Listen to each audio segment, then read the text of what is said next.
గణతంత్ర దినోత్సవం సందర్భంగా ఇరు తెలుగు రాష్ట్రాల్లోనూ వ్యవసాయ స్టాళ్లను ఏర్పాటు చేశారు. రైతులు పండించిన పంట ఉత్పత్తులు, సేంద్రియ ఉత్పత్తులు, డ్రోన్ల ప్రదర్శనను ఏర్పాటు చేశారు.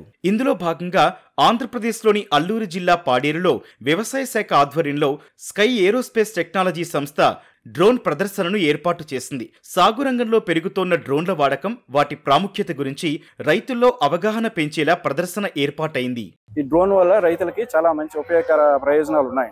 తక్కువ సమయంలో పిచికారీ చేస్తుంది, ఖచ్చితత్వమైన మెడిసిన్ పడుతుంది, అలాగే మెడిసిన్ కూడా తక్కువ ఖర్చు అవుతుంది, రైతు కూడా సులువుగా ఉపయోగించుకోవచ్చు అన్నమాట. సబ్సిడీ గవర్నమెంట్ ప్రకటిస్తుందండి, మేమైతే డైరెక్ట్ గా వచ్చి మేము రైతులకి అందజేస్తున్నాం. ఇది డ్రోన్ టెక్నాలజీ అనేది ఏపీ స్టేట్ గవర్నమెంట్, మన సెంట్రల్ గవర్నమెంట్ కూడా చాలా ప్రతిష్టాత్మకంగా తీసుకుంది.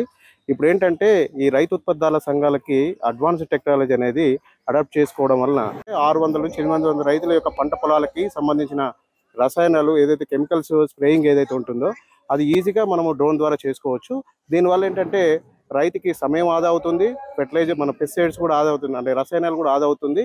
అలానే తెలంగాణలోని సంగారెడ్డి జిల్లాలో గణతంత్ర దినోత్సవం పురస్కరించుకొని వ్యవసాయ ఉత్పత్తుల ప్రదర్శన ఏర్పాటు చేశారు. వ్యవసాయ అనుబంధ శాఖల ఆధ్వర్యంలో ఈ కార్యక్రమం జరిగింది. పోలీస్ పరేడ్ మైదానంలో నిర్వహించిన గణతంత్ర వేడుకలకు కలెక్టర్ ముఖ్య అతిథిగా హాజరై ప్రతి స్టాల్ను సందర్శించారు. అనంతరం ఆయా శాఖల్లో ఉత్తమ ప్రతిభ కనబరిచిన అధికారులకు ప్రతిభ అవార్డులను ప్రదానం చేశారు.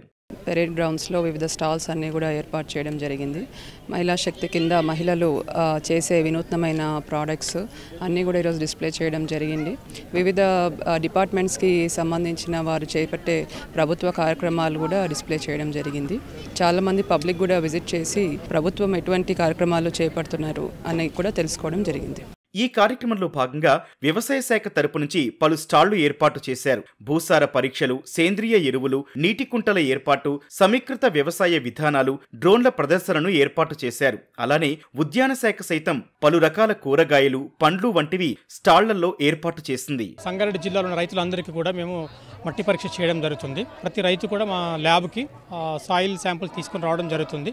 అయితే దీంట్లో ముఖ్యంగా ఏంటంటే రైతులు విచ్చలవిడిగా వాళ్ళ యొక్క పంట పొలాల్లో ఎరువులు వాడడం జరుగుతుంది. సో ఆ విధంగా కాకుండా మనము మట్టి పరీక్షను నమూనాలు తీసుకొని ల్యాబ్కి తీసుకొని వస్తే ఆ నమూనాలను మేము పరీక్షించిన తర్వాత ఆ సాయిల్లో నత్రజని ఎంత ఉంది, భాస్వరం ఎంత ఉంది, పొటాషియం ఎంత ఉంది, సూక్ష్మ మూలకాలు ఆ భూమిలో ఎంత ఉన్నాయి, అవైలబుల్ ఎంత ఉందో చూసి దాని తర్వాత మేము ఎక్కువ ఉందా తక్కువ ఉందో చూసి మేము రైతుకి రికమెండేషన్స్ చేస్తాం. నేల పైపొర, మన టోటల్ పైపున క్రస్ట్లో ఉన్న నేల పైపొర యొక్క యాజమాన్యం అనేది చాలా ఇంపార్టెంట్. ఎందుకంటే అక్కడి నుంచే మనకు అది 2 నుంచి 60 సెంటీమీటర్లు ఉంటుంది. ఆ ఒక నేల పైపొర 1 ఇంచు ఫామ్ కావడానికి మనకు 100 నుంచి 500 సంవత్సరాలు పడుతుంది. కాబట్టి చాలా ప్రాముఖ్యమైనది. అందులో పంటకు కావాల్సిన సేంద్రియ కర్బనం కానీ, సూక్ష్మజీవులు కానీ, పోషకాలు కానీ, తర్వాత గుల్లగా ఉండి అందులోనే విత్తన అంకురోత్పత్తి జరిగి వేరు వ్యవస్థ డెవలప్ అయ్యి అక్కడి నుంచే పోషకాలు తీసుకొని పంట అనేది ఎదుగుతుంది. కాబట్టి అది అంత ప్రాముఖ్యమైనది. రైతులు కొన్ని తెలుసో తెలియకనో అవలంబించే పద్ధతుల వల్ల పంట పైపొర అనేది కొంచెం డ్యామేజ్ జరుగుతుంది. కాబట్టి దాన్ని యాజమాన్యం చేసుకోవాల్సిన అవసరం ఉంది. కాబట్టి సేంద్రియ ఎరువులను విరివిగా వాడడం కానీ, తర్వాత మల్చింగ్ వంటి టెక్నిక్స్, ఆధునిక టెక్నిక్స్ కానీ, పచ్చిరొట్ట ఎరువులను విరివిగా వాడడం ద్వారా నేల యొక్క పైపొర యొక్క ఆరోగ్యాన్ని ఆరోగ్యంగా ఉంచుకుంటే పంట దిగుబడులు పెరగడమే కాకుండా తెగుల బారిన పడకుండా పంటలు ఉంటాయి, అధిక దిగుబడి సాధించవచ్చు. పెరుగుతున్న జనాభాకి మనకి ఫుడ్ గ్రెయిన్స్ కూడా సప్లై అనేది చాలా తగ్గిపోతుంది. దానివల్ల మనం ఏంటంటే మనం ట్రెడిషనల్ వెరైటీస్ అన్నిటిని మనం లెక్క పెట్టకుండా మనం నెగ్లెక్ట్ చేస్తూ వస్తున్నాము.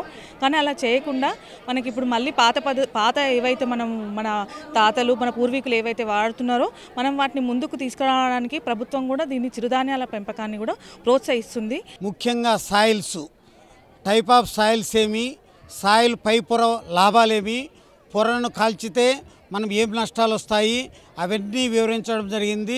నేల పరీక్షణ గురించి కూడా ఎక్స్ప్లెయిన్ చేయడం జరిగింది. అలాగే ఎస్టీఎల్లో కూడా సీడ్ టెస్టింగ్ ల్యాబొరేటరీలో కూడా ఎట్లా పంటలను మనం మొలకెత్తించుకోవాలనేది కూడా అది కూడా చేయడం జరిగింది. సంగారెడ్డి జిల్లాలో మనకు ఉద్యాన పంటలు సుమారుగా 30,000 ఎకరాలు సాగు చేస్తున్నారు. వీటిలో ముఖ్యంగా మన పండ్ల తోటలతో తీసుకున్నట్లయితే మామిడి తోటలు ఎక్కువ విస్తీర్ణంలో సాగుబడిలో ఉన్నాయి. అదేవిధంగా మనం పోయిన సంవత్సరం నుంచి 23-24 సంవత్సరం నుంచి మన ఈ సంగారెడ్డి జిల్లాలో ఆయిల్ పామ్ కూడా మనం సాగు చేయడం మొదలుపెట్టాము. అదేవిధంగా కూరగాయల సాగు కూడా జిల్లాలో మనం సుమారుగా వర్షాకాలం వానాకాలం కలుపుకుంటే ఒక 10,000 ఎకరాల్లో మన కూరగాయ పంటలు కూడా సాగులో ఉన్నాయి. పశుసంవర్ధక శాఖ తరపు నుంచి అధికారులు స్టాళ్లను ఏర్పాటు చేశారు. పశువులకు అందించే వివిధ రకాల గ్రాసాలు, అజొల్లా పెంపకం, పెరటి కోళ్ల పెంపకంతో కలిగే లాభాల గురించి వివరిస్తూ స్టాళ్లను ఏర్పాటు చేశారు. పశుసంవర్ధక శాఖ నుంచి మేము అన్ని రకాలైనటువంటి ఫాడర్ పెట్టాము. ఈటెల్లో నెంబర్ ఆఫ్ వెరైటీస్ ఉన్నాయి.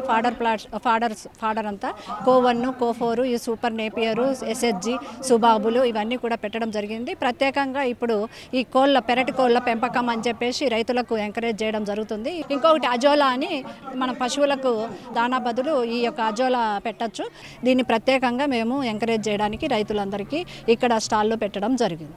వ్యవసాయ అనుబంధ రంగాల సహకారంతో ఏర్పాటైన స్టాళ్లకు రైతుల నుంచి మంచి స్పందన వచ్చింది. సాగు సబ్సిడీలు, పథకాల అమలు వంటి వాటి గురించి వివరించడంపై సంతృప్తి వ్యక్తం చేశారు.